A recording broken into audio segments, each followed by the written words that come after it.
Aparicio Gallardo, residente de segundo año de Medicina de Familia y Comunitaria. Y bueno, os voy a hablar un poco sobre los criterios STOP-START.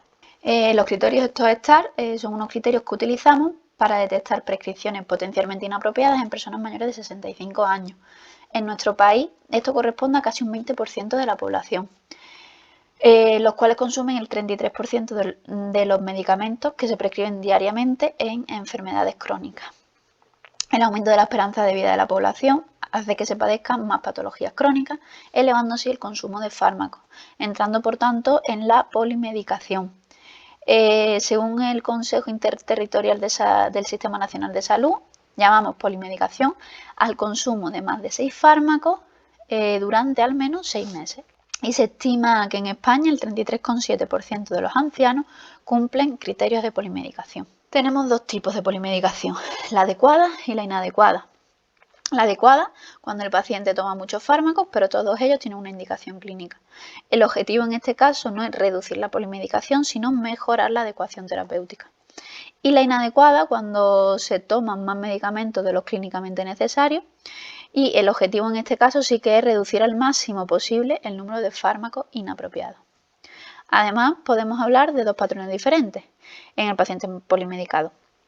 Uno es el paciente con una sola enfermedad que requiere de múltiples medicamentos, por ejemplo, un paciente portador del virus VIH. Y otro es el paciente pluripatológico, generalmente mayor. Esto es la joya de la corona, ¿no? Lo que tenemos diariamente en atención primaria. Paciente diabético, hipertenso y dislipémico, que se toma 1, 2 o incluso 3 fármacos para cada patología. Esto es sin duda alguna lo más frecuente. Los efectos y consecuencias de la polimedicación son casi siempre graves. Por un lado tenemos la adherencia terapéutica, que decae con la complejidad del régimen terapéutico y cuanto mayor es el número de medicamentos prescritos. Los efectos adversos y las interacciones medicamentosas aumentan con el incremento de medicamentos en el tratamiento, así como los costes y la mortalidad, que también aumentan. Bueno, además tenemos ciertos estudios, como el APEA, que es un estudio de la seguridad de los pacientes en atención primaria, que dice que el 48,2% de los efectos adversos ligados a la asistencia sanitaria están causados por la medicación y que el 59,1% más de la mitad eran prevenibles. Son porcentajes bastante elevados. Asimismo, también tenemos el otro estudio de Anlo y Cole, que encontraron que el 35% de los pacientes ancianos polimedicados desarrollaban algún efecto adverso. Por tanto, teniendo en cuenta la polimedicación que tenemos, pues hay que nombrar sin duda a la de prescripción. La de prescripción no es más que la retirada planificada de la medicación crónica, teniendo en cuenta fundamentalmente los problemas relacionados con la prescripción. Aquí hay un par de definiciones de prescripción. Para facilitar la revisión de la medicación, pues se han diseñado múltiples herramientas. Entre ellos tenemos los criterios de VIR, que se suelen usar en Estados Unidos, la evaluación del cuidado de los ancianos vulnerables, el ACOBE, que son las siglas en inglés, y los criterios STOP-START. Son los más utilizados para detectar prescripciones potencialmente inapropiadas en personas mayores de 65 años.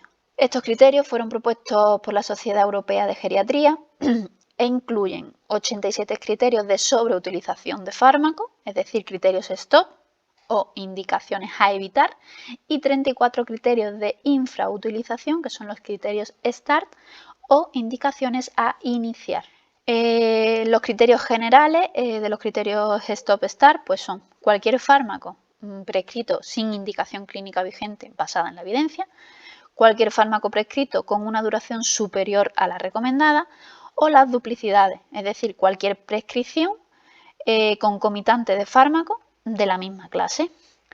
No obstante, tenemos que tener en cuenta que no se consideraría una duplicidad, por ejemplo, la asociación de dos antihipertensivos de distinta clase o la prescripción de una insulina rápida y una insulina lenta.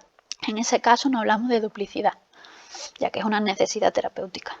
En cuanto a los criterios STOP-START, yo he dejado plasmado aquí, están casi todos, posiblemente falta algunos, pero están los más relevantes.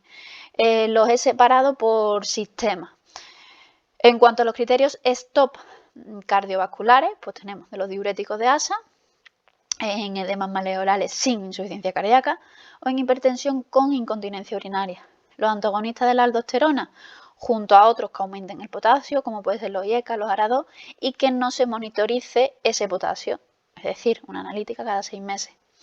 Diuréticos tiacídicos en hipopotasemia, hiponatremia, hipercalcemia o antecedentes de gota, que habría que valorar alternativas. Los IECA y ARA2 en hiperpotasemia, la digosina si el filtrado glomerular es menos de 30 y hay que monitorizar. Si hay insuficiencia cardíaca congestiva con función sistólica conservada. La miodarona, si la usamos de primera elección en una taquiarritmia supraventricular. Los inhibidores de la 5-fosfodiesterasa en insuficiencia cardíaca congestiva grave con hipotensión o si se asocia a nitrato. Los vasodilatadores, si hay hipotensión ortostática. Los betabloqueantes, si se combinan con verapamilodiltiazem. Si hay bradicardia sintomática o bloqueos auriculoventriculares de alto grado. Betabloqueantes no selectivos asmáticos, diabéticos con hipoglucemia frecuente. En cuanto a los criterios START cardiovasculares, pues tenemos los IECA y ARA2 en insuficiencia crónica y o enfermedad coronaria documentada y los betabloqueantes en insuficiencia cardíaca estable. En cuanto a anticoagulantes y antiagregantes, el uso de la aspirina más de 150 o 160 miligramos día. La aspirina en pacientes con enfermedades ulcerosas pépticas sin inhibidores de la bomba, en presencia de riesgo de sangrado significativo, si doble antiagregación tras un ictus, salvo que haya algún estrés coronario, o la ticlopida como regla general. Los anticoagulantes, pues en un primer episodio de TED tras 12 meses de tratamiento, en un primer episodio de trombosis venosa profunda tras 6 meses de tratamiento, si hay riesgo hemorrágico significativo, en asociación con AINE, o el dabigatran si el filtrado es menor de 30 y el rivaroxaban y la pisaban si el filtrado es menor de 15. En cuanto a los criterios START de los anticoagulantes y antiagregantes, pues tenemos en los antiagregantes si hay antecedentes personales de enfermedad coronaria, cerebral o arterial periférica, y los anticoagulantes en caso de fibrilación auricular. Antidiabéticos.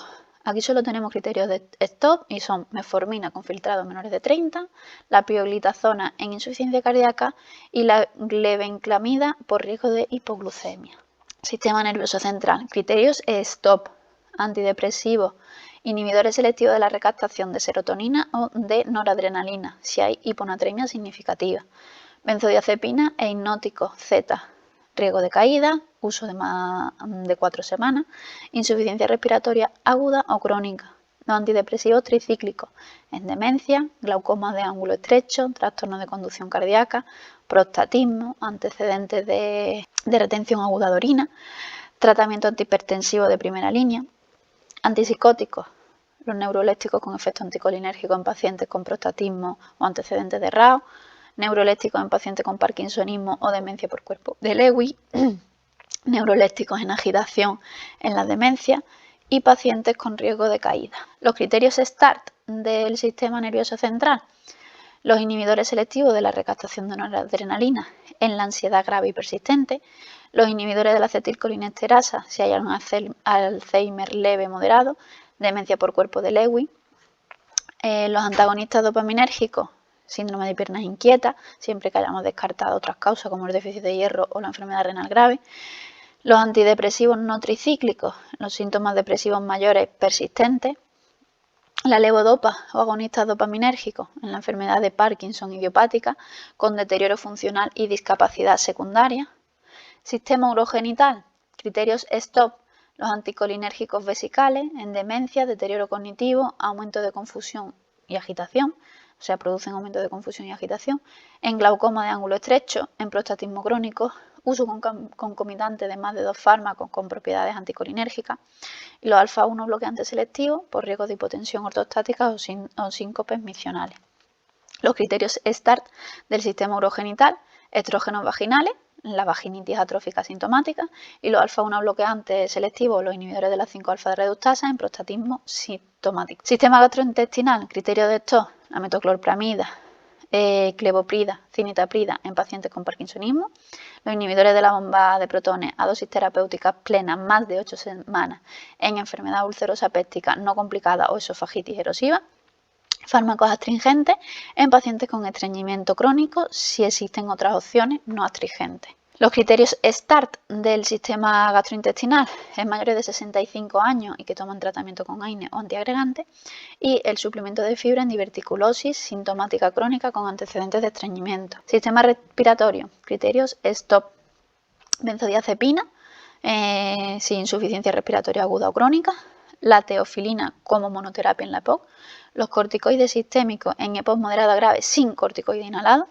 y los anticolinérgicos broncodilatador, si glaucoma de ángulo estrecho para pacientes con obstrucción del flujo urinario. Los criterios START, los agonistas beta-2 antimuscarínicos inhalados en el asma EPOC grave, así como los corticoides inhalados, y la oxigenoterapia domiciliaria si hay una hiposemia continua o unas saturaciones por debajo de 89%.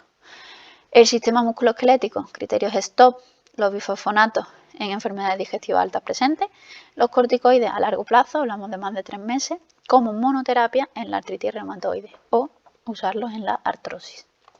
Los criterios STAR, pues tenemos el calcio y la vitamina D, si hay osteoporosis, fractura por fragilidad, la densidad mineral ósea con un T-score de menos de 2,5, mayores que no salen de la casa y sufren caídas, luego los antirreumáticos modificadores de la enfermedad en la artritis reumatoide, los antirresortivos en la osteoporosis, el allopurinol psicota recurrente y los suplementos de ácido fólico si toman el metotrexato. Ya en cuanto a analgesia, ya estamos acabando, los criterios STOP, los AINES y COSIP, si hay hipertensión arterial grave, insuficiencia cardíaca grave, filtrado glomerular por debajo de 50, uso prolongado más de 3 meses en dolor articular por artrosis, y los COSIP en enfermedad cardiovascular concurrente. En cuanto a los opioides, usarlos de primera línea, opioides potentes, o los de acción prolongada sin poner un opioide de acción rápida para el dolor irruptivo.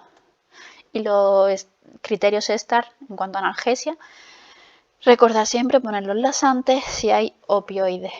Y bueno, para finalizar ya, como conclusiones, pues decir que los criterios STAR son una buena herramienta para detectar prescripciones posiblemente inadecuadas, que mejoran la calidad de la receta sin reemplazar en ningún momento el juicio clínico y siendo por tanto pues una guía de prescripción racional de los medicamentos.